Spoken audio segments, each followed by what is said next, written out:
지난달 26일 오후 울산 119 상황실로 긴급 구조 요청이 접수됐습니다. 네.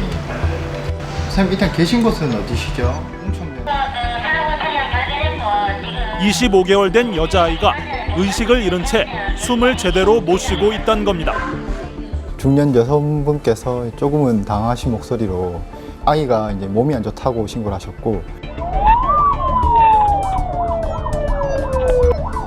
7분 만에 구급대원들이 현장에 도착해 병원으로 옮겼지만 아이는 끝내 의식을 회복하지 못했습니다. 그런데 응급처치를 하던 구급대원은 아이의 몸에서 이상한 흔적을 발견했습니다. 여러 군데가 시커먼 있었기 때문에 제가 이거는 좀 제가 구급대원으로 한 10년간 생활을 했는데 이거는 좀 이상하다는 느낌을 받아갖고 병에 걸린 것도 사고 때문도 아니었습니다. 직접적으로 때리셨다고 자기가 직접 말씀하셨어요. 제가 좀 당황해서 제 차 여쭤봤어요. 그러니까 때리셨다고요? 여쭤보니까 그러니까 맞다고 네 이렇게 대답을 하시더라고요. 엄마는 아이를 사랑이라는 애칭으로 불렀습니다. 하지만 아이는 이름처럼 사랑받는 대신 폭행당해 숨졌고 엄마는 곧바로 경찰에 의해 체포됐습니다. 모녀 사이에는 무슨 일이 있었던 걸까요? 사건이 벌어진 지 열흘이 지난 시점 2580은 사랑이 모녀가 살던 동네를 찾아가 봤습니다. 그 아이 보신 적 있으세요? 살기는 사는데 저는 잘 몰라요. 몰라요. 3살이라 한 거 알아요. 골목에서 이따금 마주쳤을 뿐 이웃이라 해도 잘 모르는 경우가 많았지만 동네 슈퍼마켓 종업원만큼은 모녀의 평소 모습을 기억하고 있었습니다. 그러니까 아기가 오면은 다른 일반 아기들 같이 안 하고 엄마 따라 막 따라다니고 막 이게 아니고 항상 오면은 카운터 앞에 가만히 서 있었어요. 아기가 움직이지도 않고. 주눅이라도 든 것처럼 얌전한 모습이 오히려 눈에 밟히더란 겁니다. 가게 언니가 항상 요 서 있으면은 사랑아 이러다 손잡고 가가지고 막 사탕 하나라도 쥐어주고 그랬었거든요. 사랑이는 지난 6월 대구의 한 보육시설에서 입양된 아이였습니다. 이미 중학생 아이 둘을 키우고 있던 사랑이의 양엄마 46살 김모 씨는 반년간의 입양 심사를 거쳐 막내딸로 키우겠다며 아이를 데려왔습니다. 시설에서 지어준 본명 대신 사랑이라고 부르며 주변 사람들에게도 친딸이라고 말했습니다. 병원에 갔는데 요즘 뭐 애 떼는 게 잘 안 되니까 그래서 그냥 어쩔 수 없이 나은 거라고 그렇게 얘기를 하던데요. 늦둥이라고? 네. 김 씨는 경찰 조사에서 사고 전날 아이가 위험한 장난을 치길래 플라스틱 자로 몇 대 때렸을 뿐이라고 진술했습니다. 하지만 이송 직후 병원 의료진이 확인한 사랑이의 상태는 온몸이 상처투성이었습니다. 양측 다리 쪽으로 해가지고 멍자국이 여러 군데 있었고요. 그다음에 우측 다리가 조금 심하게 화상으로 되는 추정되는 수포가 좀 있었고요. 그다음에 팔 쪽에도 보니까는 굉장히 넓은 부위를 해서 자국이 있었고 등 쪽으로도 머리에서는 둔기에 맞아 생긴 뇌출혈까지 발견됐습니다. 아이의 생명을 앗아간 직접적인 사인이었습니다. 부검 결과에 보면은 이거는 자로 때린 게 아니고 뭉퉁한 그런 와이프 같은 것으로 수십 차례 때린 것으로. 사랑이 모녀가 살던 곳은 방 2개짜리 월세방. 바로 위층에 산다는 주민은 평소에도 엄마가 사랑이를 모질게 대하곤 했다고 말합니다. 애한테 할 얘기는 아니지, 재수없는 년이라고 막 그런 얘기를 그냥 뭐 폭언은 그냥 막 하더라고요.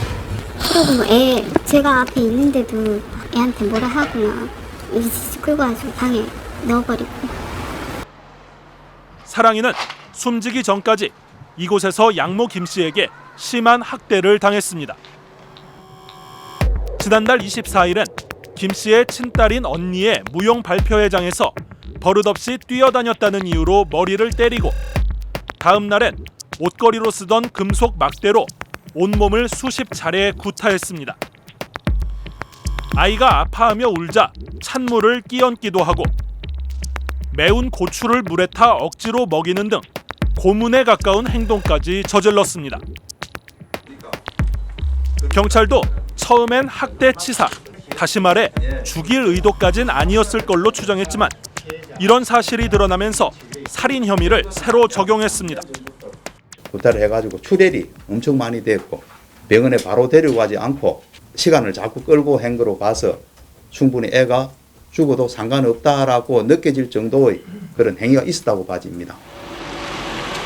사실 김 씨는 월세 35만 원도 10달치나 내지 못할 정도로 경제적으로 어려웠고 2년 전부터는 남편과도 별거 중인 상태였습니다.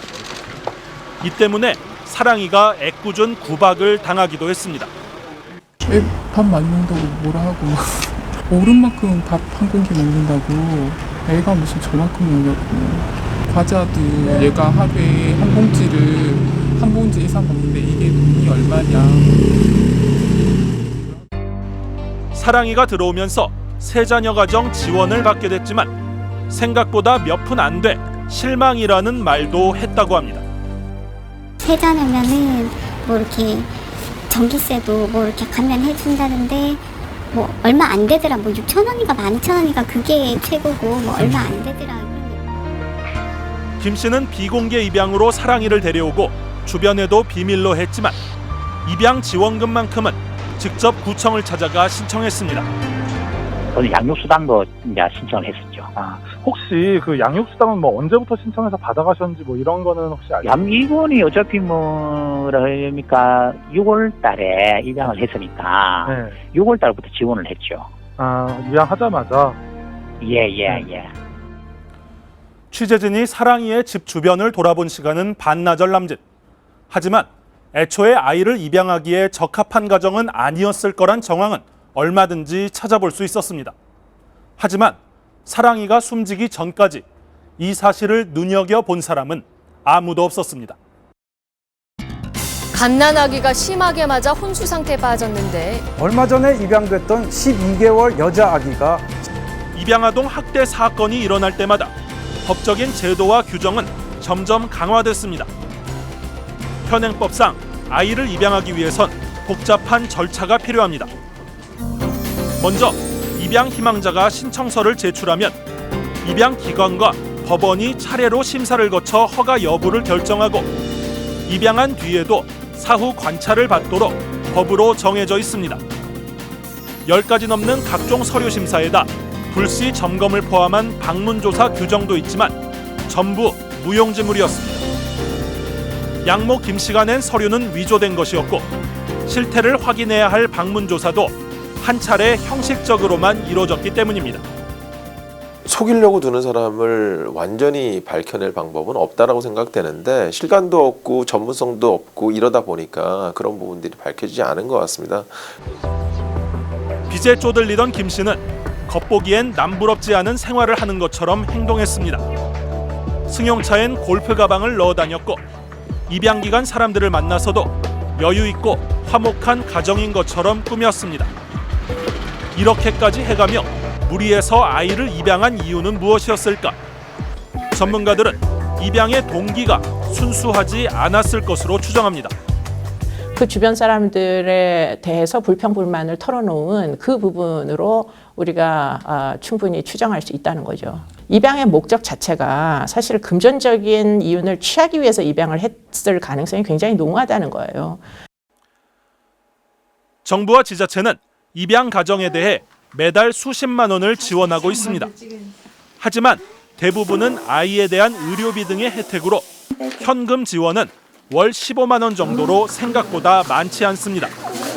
그래서 더더욱 이 아이에 대한, 이 아이의 존재에 대한 격분하는 그런 감정, 이런 것들이 있었겠죠. 목표를 달성을 하지 못한 실패가 이 아이 때문이라고 생각했을 가능성이 굉장히 높죠. 사전조사는 제대로 한 건지 아이를 입양시킨 복지시설을 찾아가 봤습니다. 취재진이 신분을 밝히자 서둘러 사무실 문을 닫아버립니다. 저희가 좀 여쭤볼 게 있어가지고. 안 되는 상황이라서. 그러니까 왜 안 되는 상황인지. 아니 그걸 문 앞에 계속 세워놓으시고. 10분을 기다려 취재를 요청했지만 이리저리 답변을 피할 뿐이었습니다. 경찰에다가 모든 서류를 다 드렸기 때문에 저희가 별도로 답변해 드릴 수 있는 게 없어요. 저희가 좀 저쪽으로 자리를 좀 옮겨주세요. 저희가 지금 굉장히 바쁜 업무를 하고 있거든요. 이들이 당당한 데는 이유가 있었습니다. 이번처럼 점검 소홀 문제가 드러난다 해도 경고 외에 별다른 제재 규정이 없기 때문입니다. 게다가 새로 마련된 입양 절차 개정안에는 지인 등의 추천서만 있으면 가정을 불시 방문해 확인하는 절차를 아예 생략하도록 했습니다. 입양을 하려는 부모에게 불쾌감을 줄 수 있다는 이유에서였습니다.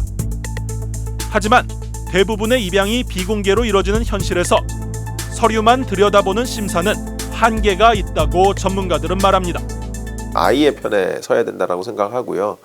그렇다면 아이가 건강한 환경에서 제대로 자라고 있는지를 확인할 필요가 있고, 그런 의미에서는 그런 부분까지도 동의한 분에게만 입양이 허가가 돼야 된다. 아이를 입양에 기르고 있는 부모들 역시 사전 심사뿐 아니라 입양 이후의 상담과 교육이 더욱 중요하다고 실감합니다. 입양 당시에 그러니까 부모들이 입양 교육을 맨 처음에 부모 교육을 받게 되어 있어야 8시간이나 9시간 정도 받는 걸로 되어 있는데 그것이 그걸로는 부족하죠, 사실은요. 입양은 어른들의 필요에 의해 주고받는 거래가 아니라 아이의 행복을 위한 선택이어야 합니다. 친부모에게 버림받은 아이들이 두 번째 고통을 받지 않도록 실효성 있는 안전망을 마련하지 않는다면 우리 사회 전체가 사랑이의 죽음에 대한 책임에서 자유로울 순 없을 겁니다.